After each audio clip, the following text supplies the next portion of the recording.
Muito bom dia. Bom dia, senhor. Tudo bem? Tudo ótimo. Você vê essas pesquisas? Que coisa extraordinária, né?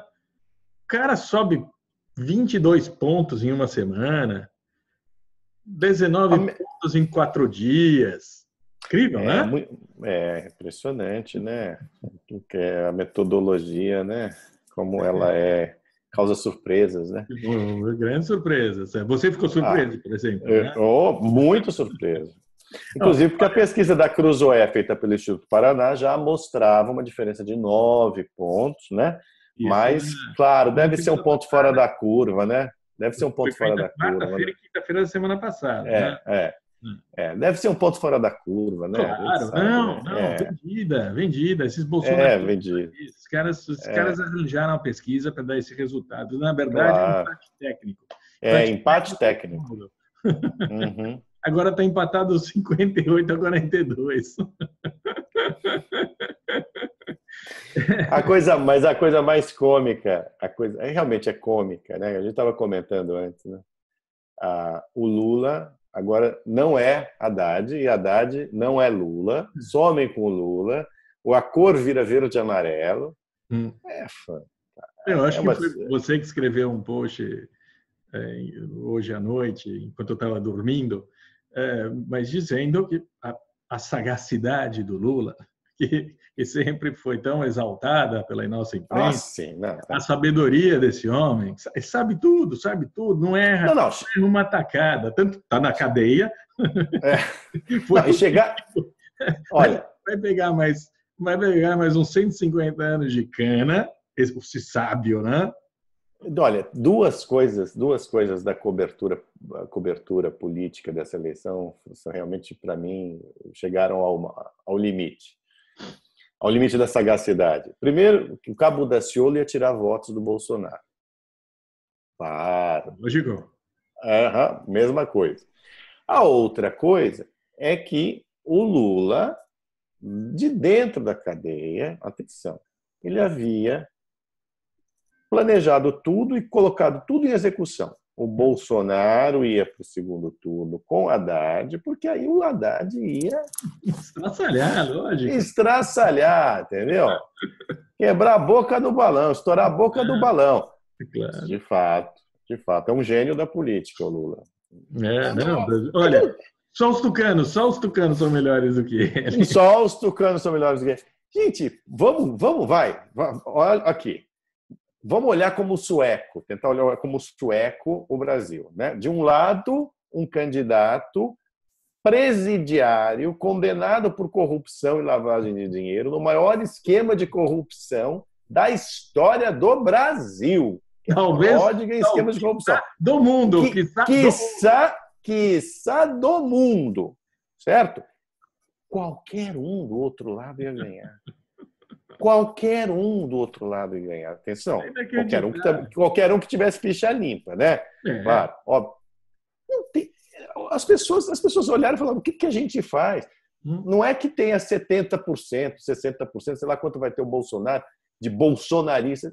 É que simples, é lógica. né? Mas É lógica, é óbvio. não há Né? nenhum mistério. E a ciclotimia dos nossos analistas políticos é inacreditável também, porque em Claro. determinado momento só se falava outsider, novo, a população quer renovação, quer o novo, novo.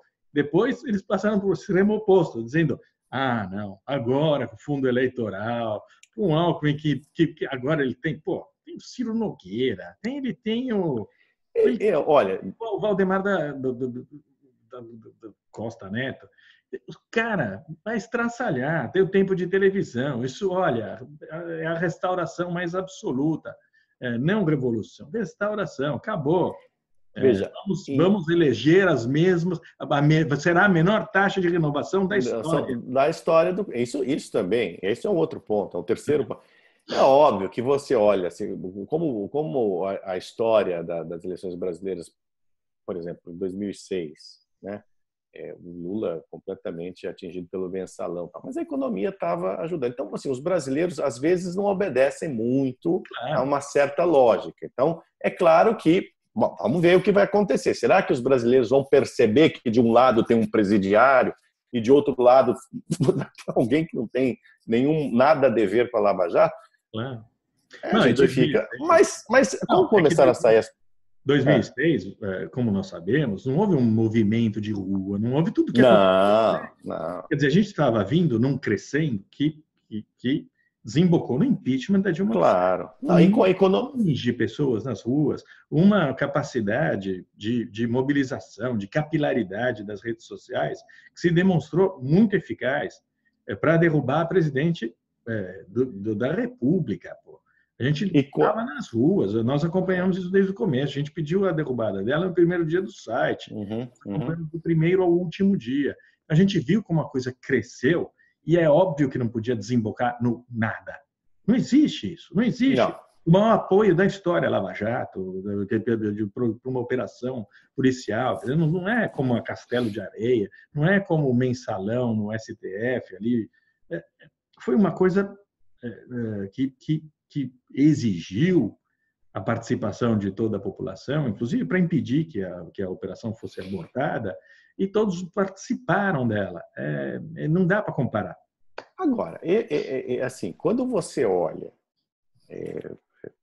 um pouquinho para trás, eu falo, bom, vamos ver qual a capacidade de articulação desse PT, vamos ver se as pessoas estão entendendo exatamente o que está acontecendo, a economia não reage como deveria estar reagindo, então isso pode ter um efeito. Será que vão cair no conto do vigário do PT? Tá bom, ok.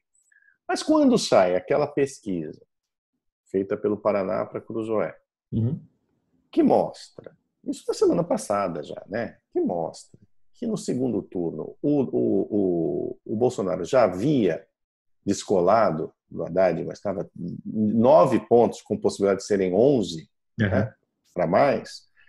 Ali já estava claro que, não, as pessoas não... Sendo que na pesquisa anterior, da Cruzoé, na semana anterior, a gente já tinha mostrado uma vantagem do Bolsonaro de 6 pontos. De 6 pontos. A gente não tinha feito o segundo turno, né? No primeiro turno, no primeiro turno já estava se descolando. Porque as pessoas estavam prestando mais atenção também na eleição, tem isso. Claro. Né? É fato que os brasileiros começam a olhar esse negócio de verdade quando está chegando no momento, né? Não é uma sociedade... E o Lula é o Haddad não é o Lula, etc., que você estava falando agora há pouco. É evidente que a campanha acabou mobilizando as pessoas também, porque o Fernando Haddad, todo dia na porta da cadeia, recebendo instruções do Lula, tirando de lá, dizendo que é o advogado do Lula, que vai usar todos os recursos, todos os instrumentos judiciais para tirá-lo da cadeia. Que vai à ONU, ele como presidente da República vai à ONU contra o judiciário brasileiro para tirar o Lula da cadeia. Todas essas declarações que ele deu, desastre. Todas as declarações que não saíram da boca dele, saíram da boca do chefe dele. E isso tudo criou porque o Lula é obviamente um despirocado, né? Ele acha que esse amor popular resiste a tudo. E não é verdade. Claro. Querem vê-lo em cana. Ficou claro no episódio da prisão, naquela pataquada que ele fez lá em São Paulo. Todas as ameaças que eles fizeram de erguer a população contra a Lava Jato e contra aqueles que estavam levando o criminoso para a cadeia. Nenhum dos cartuchos que eles tentaram disparar funcionou. Eu fico felicíssimo porque a gente pagou a pesquisa do Cruzoé caro para danar e o resultado foi importante. Quer dizer, teve um papel importante nessas eleições. A gente pagou, bom, fica claro, porque senão vamos fazer uma edição aqui sacana disso. Pagamos pelo trabalho de pesquisa, né? Não pelo resultado da pesquisa, né, senhor? Como não somos nós que fazemos a pesquisa, claro. o Instituto Paraná é profissional, eles vendem esse trabalho. Sabem fazer, os outros institutos também sabem fazer, isso que é pior. A coisa mais a coisa que mais deixa incomodado é que você vê o boca de urna do Ibope, foi perfeito. Eles mostraram Dilma Rousseff em 4º lugar, eles mostraram a disparada do Witzel. Aliás, erraram todos, né? Regionalmente. Eles mostraram todos. Pimentel fora, eles mostraram todos os resultados. O Bolsonaro com 45 eles deram, na verdade ele teve 46, eles acertaram tudo. Então a boca de urna foi perfeita. sabem fazer uma amostragem. Eles sabem como é distribuída a população e eles sabem qual é o resultado verdadeiro. O que eles não sabem é colocar Eles isso têm, no papel. eles têm uma ligeira dificuldade com o segundo turno, né? Quando estão fazendo para o primeiro turno. Eu acho até que devia acabar com essa coisa de fazer segundo turno, já que tem problemas metodológicos incontornáveis, né? Não, mas digamos que no primeiro turno também, né? Porque É, o Ibope na semana passada ainda estava dando ali não, depois claro, do claro. resultado foi de 17 pontos de diferença. Eles podem vir a falar essas tolices que só enganam o otário, de que 30%, 20% do eleitorado mudou na última hora. 20% do eleitorado pode ter se decidido no último minuto, mas esses 20% se distribuem entre os vários candidatos. Não é? Claro, não foram todos para o Bolsonaro, né? Se Então, dividiram provavelmente da mesma maneira que o resto da população, aliás. é. Tanto que a gente já indicava 11 pontos à frente. Agora, parece que o Lula já está chamando o Haddad de Andrade, viu? Já não é com ele, não conhece. Já disse assim: olha, quer me visitar, mas eu não conheço, então não deixa entrar. Você já disse isso, né? Ele não é mais admitido na cadeia. Já não é mais admitido na cadeia. Porque esse Lula faz a mesma coisa que ele fez com a Dilma, né? Tentando se distanciar do desastre que ele criou, agora ele está tentando, não é só uma estratégia eleitoral. É também o seguinte, o Lula não pode, ele ainda acha, né? Que não pode ser derrotado. Então, assim, a derrota será do Haddad, a derrota não será do Lula. Já é um spin que eles estão fazendo, né? O que é patético, É o que uma é malandragem. ridículo. Eles se acham muito malandros e depois vai para a cadeia. O Lula não vai mais sair, o Bolsonaro vai ser eleito, o Lula não sai mais da cadeia. Como é que ele vai sair? Olha, o Haddad já usa o verde e amarelo. O Haddad já usa verde e amarelo. O Haddad agora é um homem casado há 30 anos, ao contrário daquele sibarita do Jair Bolsonaro. O Haddad agora acha que tem que ter a arma na mão, desde que nas mãos certas, né? O Haddad daqui a pouco vai virar evangélico de extrema direita. Está lá subindo ao monte com o Cabo Daciolo, que viu? vai deixar o Lula na cadeia também. Que vai deixar o Lula na cadeia também. É piada, né? É uma piada, né? Tudo é uma piada.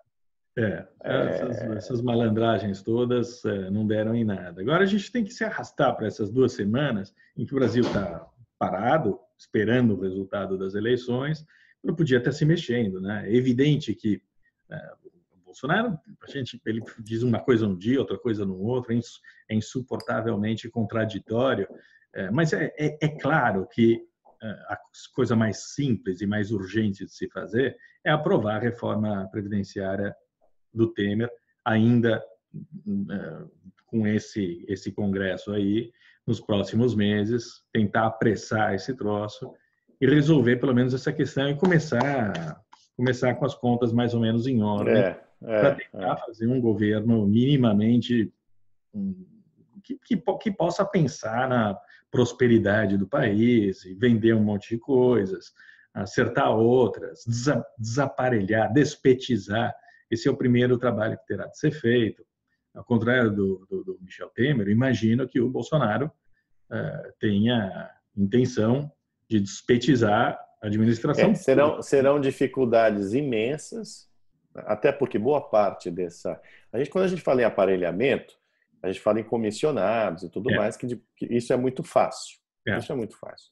O mais difícil e eu acho que aí eu nem sei como é que vão fazer, né? É despetizar entre os funcionários que são concursados, que têm estabilidade, esse tipo de coisa que é grande, né? O número grande, mas se a gente vê a pesquisa que você acabou de publicar do Instituto Paraná no Distrito Federal, sabe, quando o cara tem 71% lá, funcionário público, e está na cara que existe um espaço, neste momento, já que o velho sistema acabou, ruiu, não existe mais. Os velhos partidos finais, mudou toda a estrutura do poder, vai ter que mudar toda a estrutura de poder. Ela não vai ser reconstruída em torno do Bolsonaro, ela vai ser reconstruída em novas bases. Eu acho que existe um espaço aí curto para tentar rearticular, reorganizar as coisas. Eu acho que nesse momento, por exemplo, já que a gente já disse isso, mas um aspecto importantíssimo dessa eleição foi que ele elegeu uma base parlamentar que não é a maioria, mas enfim, ela pode se impor, ela tem um tamanho bastante bom, né? No judiciário, eu acho que é um problema maior do Bolsonaro, porque poderá ser, né? Você tem ali uma boa parte do Ministério Público petista, isso é fato, né? Uhum. Você tem uma Justiça do Trabalho completamente vermelha, as togas vermelhas, inclusive que se recusam a aplicar a reforma trabalhista que foi aprovada pelo Congresso. Eles se recusam. Tem um problema grave na Justiça do Trabalho. Então, essa gente... Né, isso vai ser complicado, sim. Isso vai ser complicado. Para vender empresas, sabe? Toda vez que tem um leilão da Eletrobras, alguma coisa assim. Estão interditados por alguma ação. Então, isso pode dificultar muito o dia a dia do governo, entendeu? Nada que também não seja possível de ser resolvido, né? Não. Mas é complicado.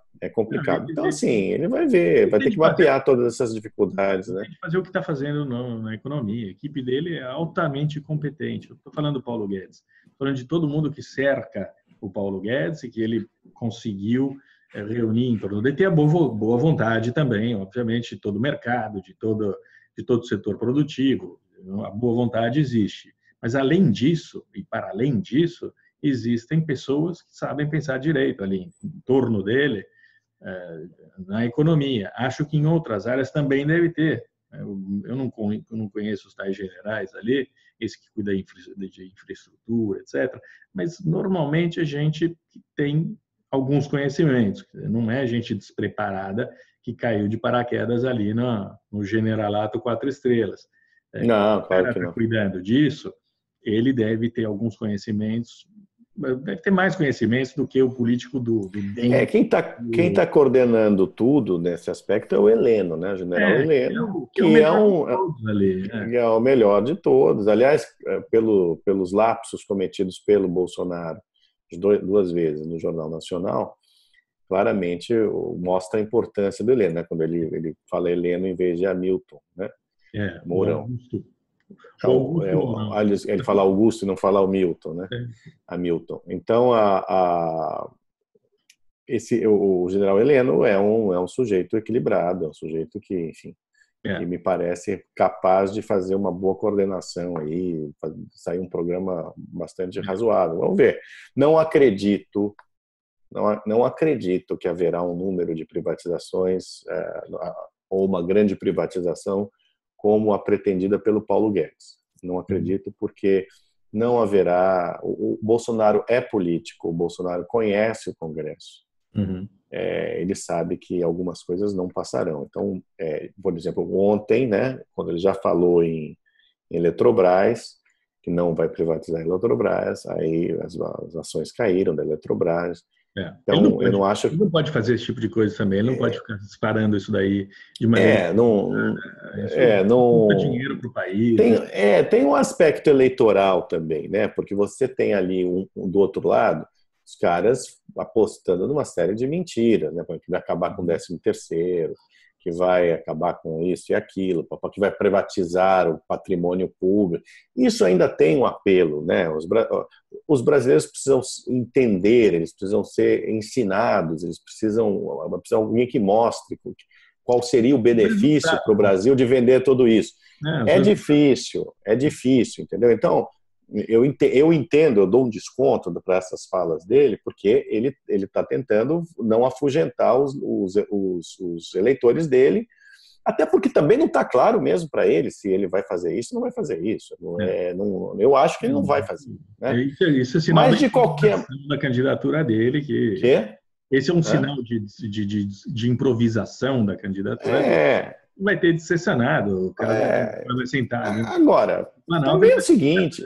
Vai ter que decidir do dia a dia. Do dia a dia. Quer dizer, se ele conseguir fazer, sei lá, 20% ou 30% do que pretende, né, o Guedes, Olha, já vai ser um salto enorme. Não, a Essa é a questão verdade. que a gente vem falando há anos, Cáspita, que tinha que fazer terra arrasada em torno dessa camarilha que ocupou o poder por esses anos todos e recomeçar, de alguma maneira recomeçar. O país precisa se reconstruir, os eleitores sabem disso, os eleitores querem isso, manifestaram esse desejo de maneira muito, muito clara.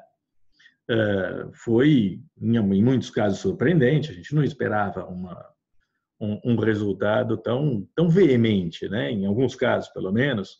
Dilma Rousseff, a gente já falava, putz, os mineiros vão mandar aquela mulher para o Senado. Parecia que impossível de se derrotar. Mas é curioso, né? Porque Com 12%, 11%. a gente recebia esses filmes, né, de campanha que mostrava Dilma falando para ninguém em Minas Gerais. Aí faz lembrar o Oscar Wilde, né? Preciso acreditar nas aparências, né? E digamos um pouco também, né? Porque digamos que as pesquisas que mostravam Dilma Rousseff em primeiro lugar com 29% foram as mesmas pesquisas que mostravam o Zema com 4%, que mostravam o Fernando Pimentel disputando o primeiro lugar. O Haddad empate técnico com o Bolsonaro. Então, são as mesmas pesquisas que prejudicaram, por exemplo, os candidatos do Novo. João Almeida poderia ter participado dos debates de TV, porque ele teve muito mais votos. Exatamente. Aliás, isso é uma coisa que tem que ser revista, né? Acho eu. Estou aqui para administrar TV dos outros, mas se as pesquisas erram tanto, elas não podem servir como nota de corte, digamos assim, para participação em debate eleitoral. Eu não sei como fazer também. Não dá para pular 16, 19 caras, né? Já basta um Cabo Daciolo. Mas, de fato, a candidatura do Amoedo, a gente pode dizer que foi prejudicada, sim, pelas pesquisas eleitorais. Né? E teria sido saudável ter outra voz ali. Não teria mudado radicalmente o resultado eleitoral, porque ele é um candidato fraco. Não, não teria mudado, mas sabe, a passar a visão dele, o sujeito que está tentando construir um partido e tudo mais, tá bom, é importante. O Zema participou de um debate. Para informação, né? Você viu o que aconteceu, né? Você viu o que aconteceu. O Rogério Chequer em São Paulo também teve muito mais votos do que as pesquisas mostravam. O Chequer sempre com 1%, etc. O cara teve 4%. Ele podia estar lá também debatendo, podia se apresentar, podia se oferecer como contraponto. Mas você tem razão, isso daí vai ter de ser estudado. De qualquer maneira, a TV não significa mais nada. Não, olha, isso é um ponto importante. Você vê o Haddad agora, ele está histérico, né? Porque quer debater com o Bolsonaro, como se o desempenho do Haddad nos debates tivesse sido fantástico. Uma multidão para o lado dele. O cara é péssimo. O cara é péssimo em entrevista, o cara é péssimo em debate, o cara é péssimo em discurso, mas só restou isso a ele. Né? E, Haddad, tem estudos aí sobre manifestação de mentira, e uma delas é quando o sujeito pisca muito, viu? Sabia, né, Diogo? Quando o sujeito pisca muito, precisa alguém treinar ele para piscar menos, porque isso parece que é mentira, tudo que você está falando, viu? Não pode piscar, não. Eu vi a reprise das entrevistas ao Jornal Nacional, por exemplo.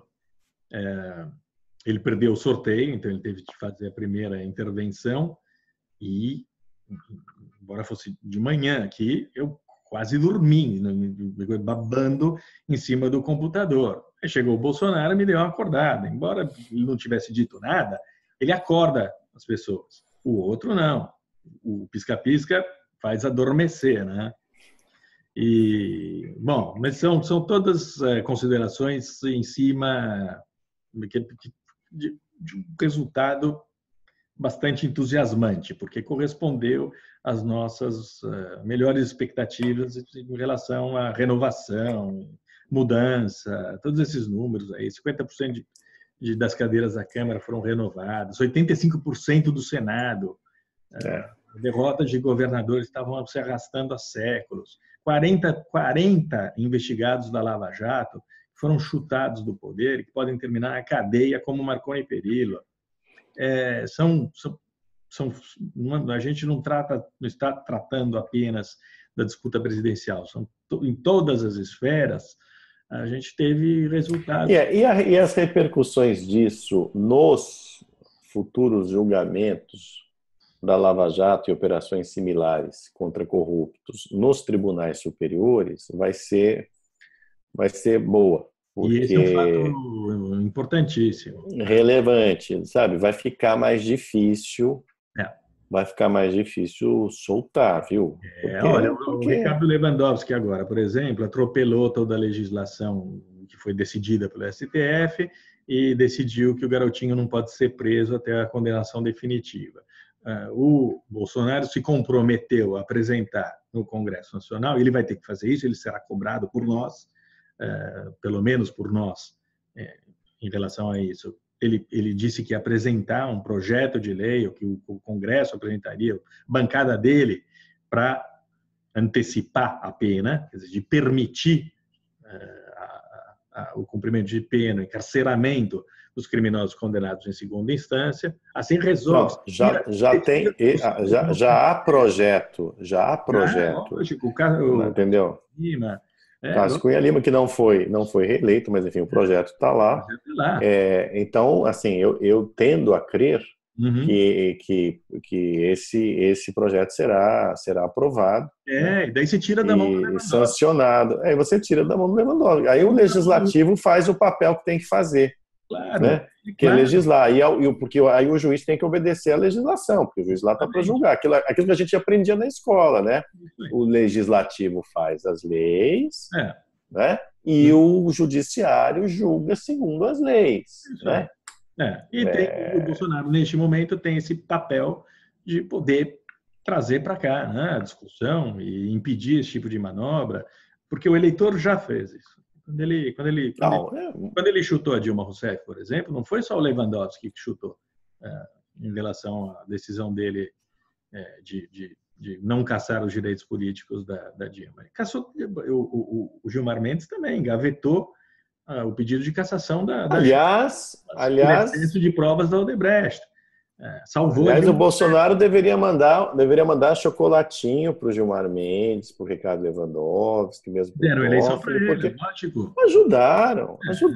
Imagina, era uma piada, né? É uma piada. Veja, ninguém aqui é contra o Estado de Direito, ninguém é a favor de arbitrariedade. Não, a gente é a favor do Estado de Direito. Pois é, a gente é a favor do Estado de Direito. Não dá, né? Não dá. Soltar toda aquela escumalha, né?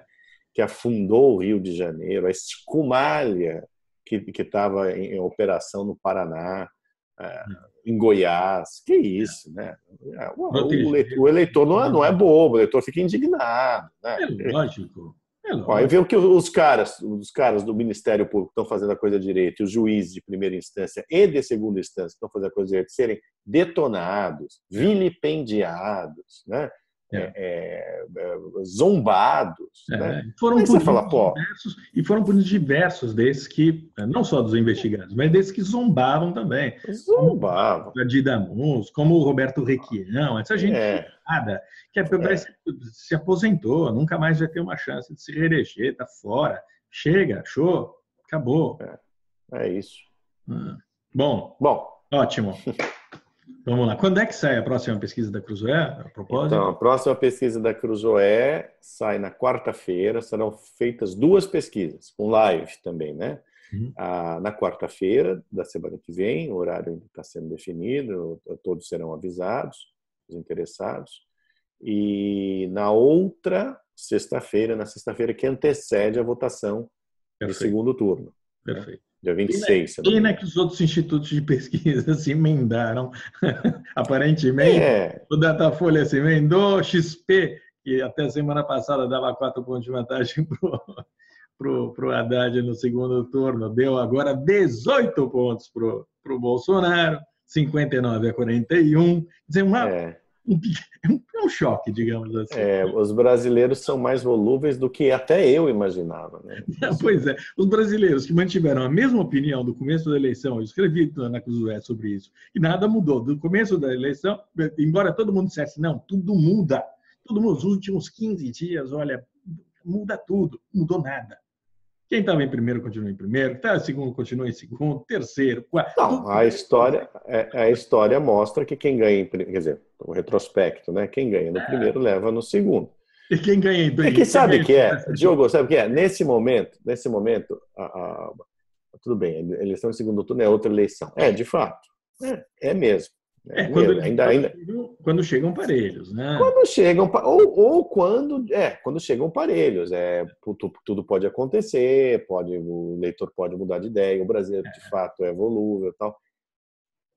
Mas é que é uma eleição muito peculiar, né? Porque aqui do lado tem um presidiário, né? E ficou claro pelo primeiro turno e pela própria estratégia, se é que a gente pode chamar assim, essa pataquada que o PT está fazendo agora de estratégia, que a rejeição ao Lula é espantosa. Ele não imaginava. É espantosa. Esse é o aspecto mais cômico. E você pode dizer que a eleição em segundo turno pode ter alguma surpresa se o terceiro colocado tem 20, se o Ciro tiver 26 pontos, 26% dos votos válidos, aí o Ciro... Eu fiz a conta. Acordo. Eu fiz a conta para o Bolsonaro vencer a eleição, logo no primeiro, quando saiu o resultado, ele só precisava de um Cabo Daciolo e de um João Amoedo. E não perder nenhum voto, né? Mas como o voto do Bolsonaro estava absolutamente consolidado, quase 90%, segundo o Instituto Paraná, não iria mudar de voto, que o voto era definitivo, quer dizer... E de fato. E de fato. Então, assim, não precisava mais do que isso, né? Mas só o Datafolha e Bota achavam que não, né? Como previam os caras lá da campanha do Bolsonaro, havia 5% de voto envergonhado, só isso. O voto envergonhado contou muito. Eles contavam com isso, eles contavam 5%. Conversei com o cara, ele falou, a gente conta com 5% de voto enrustido. Na nossa pesquisa, ele tinha 41%, ele acabou com 46%. Olha, eu me lembro que eu conversei com gente boa de pesquisa e perguntei, lá antes ainda, nas primeiras pesquisas, eu falei, quanto vocês acham que tem de voto envergonhado no Bolsonaro? E eu me lembro, eu falei aqui na reunião de pauta, eu acho que eu cheguei a escrever no Antagonista. Eles calculavam entre 10% e 30% de voto envergonhado no Bolsonaro lá em março, abril, por aí. E acabou se confirmando, porque ele tinha, na época, alguma coisa em torno de 15, 18, entre 15 e 20, né? E os 5%, era isso aí. Eu também publiquei no site, o cara me disse 3 dias antes das eleições, que é o que ele calculou, deu certinho. Então, porque ainda havia, né, uma pressão familiar, uma pressão nos locais de trabalho, tal, que era... Porque, olha, na boa, né? Tudo bem, o Bolsonaro falou um monte de besteira, ele tem que segurar essa gente mais truculenta aí dele, a cauda longa lá no final, esse pessoal, né? Mesmo os aloprados, assim como havia os aloprados do PT, há os aloprados também do lado do Bolsonaro. Mas que eu até perdi aqui o fio da meada, que a gente está falando. Do voto envergonhado. Do voto envergonhado, né? Esse voto envergonhado não sumiu, né? Até porque as pessoas ficam mais livres, né? Diante da votação extraordinária que ele já obteve, né? No primeiro turno. E o Bolsonaro cresceu, ele não é mais o cara dos 15% de franja extremista, ele representa não só metade da população, ele representa gente que pensa de maneira diferente dele, e ele tem de ser capaz de exatamente governar. Não são isso de achar que quem vota no Bolsonaro é bolsonarista é um grande engano, claro, né? Porque não viu outra opção e acha que está dando um voto literalmente um voto de confiança. Claro, e ele vai ter que ser capaz de reconquistar esse voto no governo todos os dias, governando para todos e de maneira não brucutu. Agora, vai ser divertido, né? Vai ser divertido, gente... porque tem vai ser pelo Twitter, né? Evidentemente, vai usar muito o Twitter. Então vai ser tudo muito diferente, vai ser engraçado. É bom, democracia é ótimo. Você troca de palhaço, você troca de bandido, você troca de situações, né? Mas é tudo que os brasileiros queriam, tudo que eles queriam em 2016, e eles empicharam a Dilma Rousseff, sem se preocupar com o sucessor.